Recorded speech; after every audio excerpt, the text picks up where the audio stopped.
Welcome करता हूं मैं भारत पंचाल अगेन आप सबका हमारी नई वीडियो में भारत केमिस्ट्री क्लासेस के यूट्यूब चैनल पर। कैसे हो आप सब?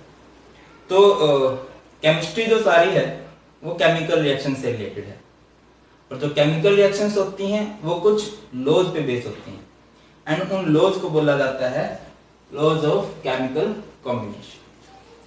बात करें, हमने टोटल 5 लॉज को पढ़ना है अभी के लिए। फर्स्ट है हमारा law of conservation of mass, second law of constant composition, law of multiple proportion, law of reciprocal proportion and Gay Lussac law of combining volume. ये 5 लॉ हमने पढ़ने हैं। कोशिश करेंगे बिल्कुल सिंपल लैंग्वेज में समझेंगे। क्वेश्चन किस किस तरह से आते हैं वो भी मैं आपको समझाऊं। बिल्कुल बेस्ट रहने वाला है एंड बहुत बहुत ज्यादा इंपॉर्टेंट है। पहला क्वेश्चन जो बन जाता है वो आपका ये बन जाता है कि लॉ ऑफ कंजर्वेशन ऑफ मास किसने दिया? आया हुआ है ये कॉम्पिटिटिव एग्जाम के अंदर क्वेश्चन। तो ये दिया था एंटोइने लावोइजर ने एंड इन्हें फादर ऑफ केमिस्ट्री भी कहा जाता है। नेक्स्ट लॉ है लॉ ऑफ कांस्टेंट कंपोजिशन, ये दिया था जोसेफ एल प्राउस्ट ने। नेक्स्ट है हमारा लॉ ऑफ मल्टीपल प्रोपोर्शन, तो ये दिया था डाल्टन ने, जॉन डाल्टन। नेक्स्ट है लॉ ऑफ रेसिप्रोकल प्रोपोर्शन, तो ये दिया था रिश्टर ने। एंड लास्ट है गे-लुजैक लॉ ऑफ कंबाइनिंग वॉल्यूम, तो ये दिया था गे-लुजैक ने। तो ये 5 लॉज हैं। बात करते हैं हमारे फर्स्ट लॉ से start, law of conservation of mass से। कंजर्व वर्ड हमने सुना हुआ है। कंजर्व मींस संरक्षित रहना। इसका मतलब क्या है कि जो मास है वो संरक्षित है, वो फिक्स है, ना उसको हम कम कर सकते ना उसको हम ज्यादा कर सकते। जैसे एक एनर्जी का लॉ था, law of conservation of energy. Energy can neither be created nor be destroyed, only can be converted from one form to another form. ऐसे ही कुछ है ये लॉ। क्या कहता है? अकॉर्डिंग टू दिस लॉ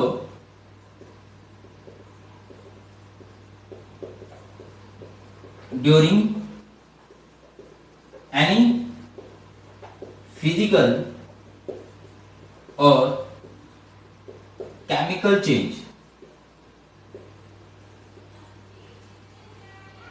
किसी भी फिजिकल या केमिकल चेंज के अकॉर्डिंग या के बीच में mass of product is equal to mass of reactant. कि चाहे कोई भी फिजिकल या केमिकल चेंज हो रहा हो, जो प्रोडक्ट का मास होगा वो हमेशा इक्वल होगा रिएक्टेंट के मास के। एक बात और बताता चलूं, ये जो लॉ है ये 17-18 सेंचुरी में बात की गई थी।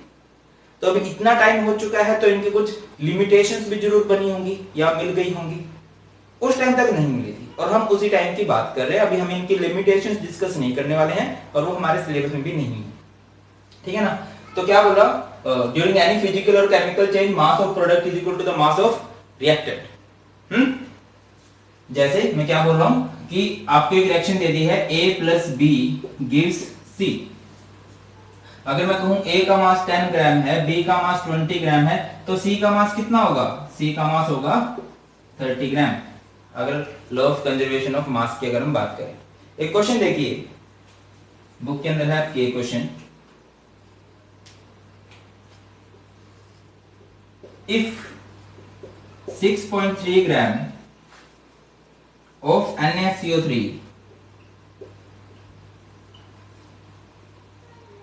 are added to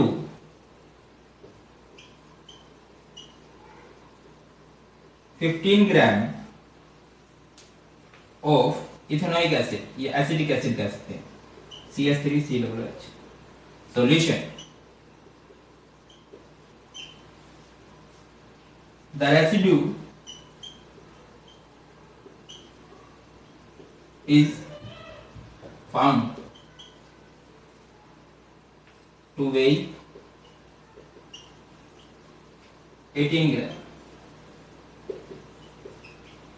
What is the mass of CO2 released? ये आपको क्वेश्चन दिया गया, आपकी बुक के अंदर है, हेल्प बुक के अंदर क्वेश्चन है कि NaCO3 है और उसमें आपने क्या जोड़ा है? CH3 जोड़ा है। तो रिएक्शन बनेगी कुछ इस तरह से, ये बनेगा CH3 COO sodium acetate plus H2O plus CO2, ये रेसिड्यू है आपका एंड ये CO2 है, कार्बन डाइऑक्साइड है। आपको बोल दिया NaCO3 का मास कितना है, कितना NaCO3 लिया गया 6.3 ग्राम एंड CH3COOH कितना लिया गया है 15 ग्राम एंड ये कितना लिया गया है 18 ग्राम एंड इसका मास आपको कैलकुलेट करना है। अभी हमें पता है according to law of conservation of mass that mass of reactant will be equal to mass of product. ये क्या 16.3 प्लस 15 इक्वल्स टू 18 प्लस में इसको x मान लेते हैं, तो ये कितना हो गया 16.3 plus 15 21.3 minus 18 equals to x and ये कितना आ जाएगा आपका 3.3 ग्राम। बताइए इसी तरह से मतलब आपको 2-3 क्वेश्चन दिए गए हैं। एक क्वेश्चन इस तरह से था कि आपको रिएक्टेंट का मास दे रखा है, प्रोडक्ट का मास दे रखा है और आपसे पूछा गया कि ये statement law of conservation of मास के अकॉर्डिंग थी या नहीं थी। तो लॉ ऑफ कंजर्वेशन ऑफ मास के अकॉर्डिंग कोई स्टेटमेंट कब हो सकती है, अगर मास ऑफ रिएक्टेंट इक्वल हो मास ऑफ प्रोडक्ट के। क्लियर है बात? अगली बात करते हैं। ये था फर्स्ट लॉ, इतना ज्यादा नहीं पूछा जाएगा। सेकंड लॉ क्या था?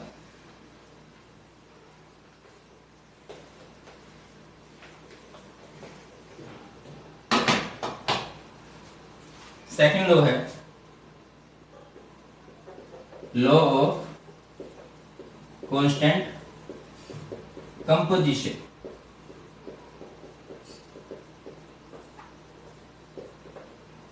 इसे हम लोग लॉ ऑफ डेफिनेट प्रोपोर्शन भी बोल सकते हैं, लॉ ऑफ कांस्टेंट प्रोपोर्शन भी बोल सकते हैं। एंड ये किसने दिया था?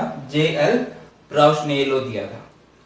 नाम से क्लियर हो रहा है कांस्टेंट कंपोजिशन की कंपोजिशन जो रहेगी वो कांस्टेंट रहेगी, वो फिक्स रहेगी। क्या करना चाह रहे थे वो? इन अ प्योर केमिकल कंपाउंड या अ प्योर केमिकल कंपाउंड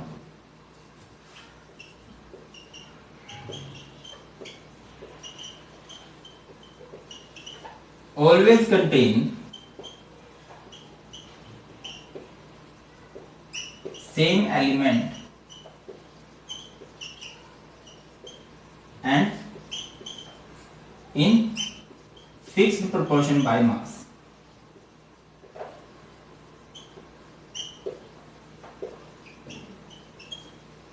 कि अगर कोई प्योर केमिकल कंपाउंड है तो उसमें हमेशा एलिमेंट सेम रहेंगे और उनका जो प्रोपोर्शन बाय मास रहेगा वो भी क्या रहेगा? फिक्स रहेगा। एग्जांपल लेके चलते हैं वाटर का। वाटर कंडीशन क्या है कि वाटर प्योर होना चाहिए। ये किसी भी कंट्री का हो, किसी भी सोर्स का हो, किसी भी कंट्री का, अमेरिका का हो, चाइना का हो, पाकिस्तान का हो, इंडिया का हो, सोर्स कुछ भी हो, आपने नदी से लिया है, बारिश का है, नलके का है, टूटी का है, किसी भी सोर्स का है, इसका फॉर्मूला हमेशा क्या रहेगा? H2O। मतलब इसमें क्या मिलेगा? एक हाइड्रोजन मिलेगा और एक ऑक्सीजन मिलेगा। हाइड्रोजन एलिमेंट होगा एंड ऑक्सीजन एलिमेंट होगा। हाइड्रोजन का जो मास रहेगा वो रहेगा 2, ऑक्सीजन का जो मास रहेगा वो रहेगा 16, यानी कि यहां से इनका जो रेशियो बाय मास रहेगा वो 1:8 रहेगा।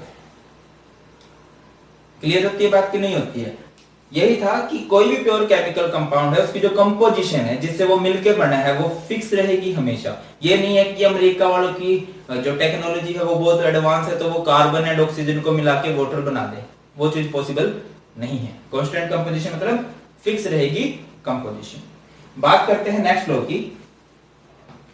नेक्स्ट है हमारा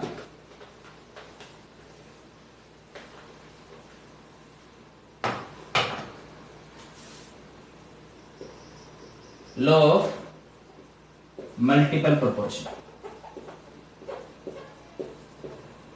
लॉ ऑफ मल्टीपल प्रोपोर्शन क्या है भाई? लॉ ऑफ मल्टीपल प्रोपोर्शन याद रखिए, इसमें बच्चे कंफ्यूज होते हैं लॉ ऑफ मल्टीपल प्रोपोर्शन में and law of reciprocal proportion में। लॉ ऑफ मल्टीपल प्रोपोर्शन में 2 एलिमेंट की बात होती है and law of reciprocal proportion में 3 एलिमेंट की बात होती है। ये बात याद रखनी है। क्या था लॉ ऑफ मल्टीपल प्रोपोर्शन? कहता है when 2 elements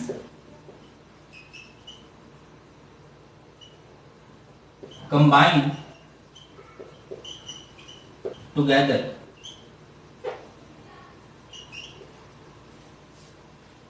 to form two or more than two compounds.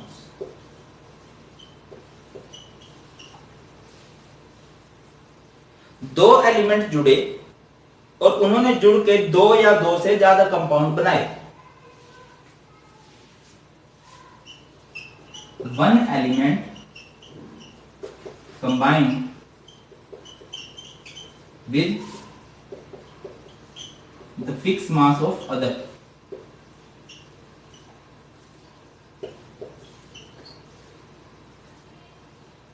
will do so in simple whole number ratio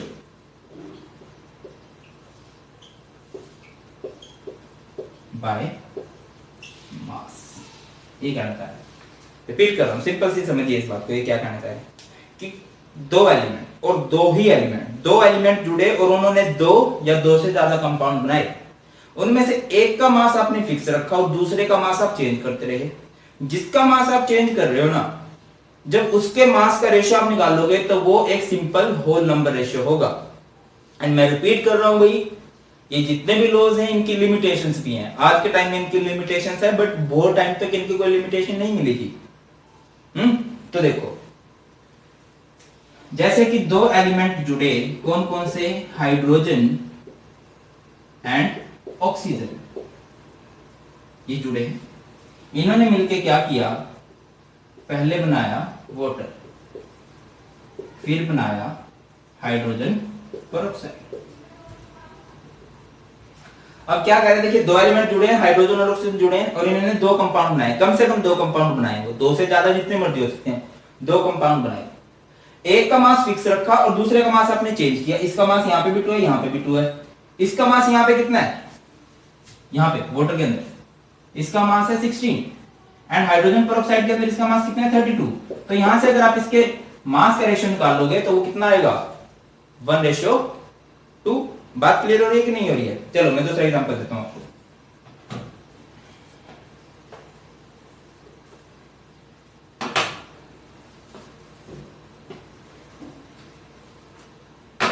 nitrogen और ऑक्सीजन जुड़े, नाइट्रोजन और ऑक्सीजन जुड़े और उन्होंने कंपाउंड बनाए.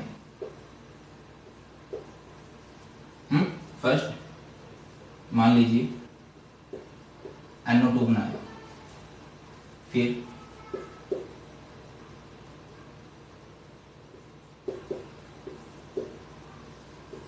N2O, फिर N2O3, फिर N2O4, फिर N2O5. ऐसे इनकी ही बात कर ले कि नाइट्रोजन और ऑक्सीजन जुड़े और उन्होंने मिलकर एक कंपाउंड बनाए.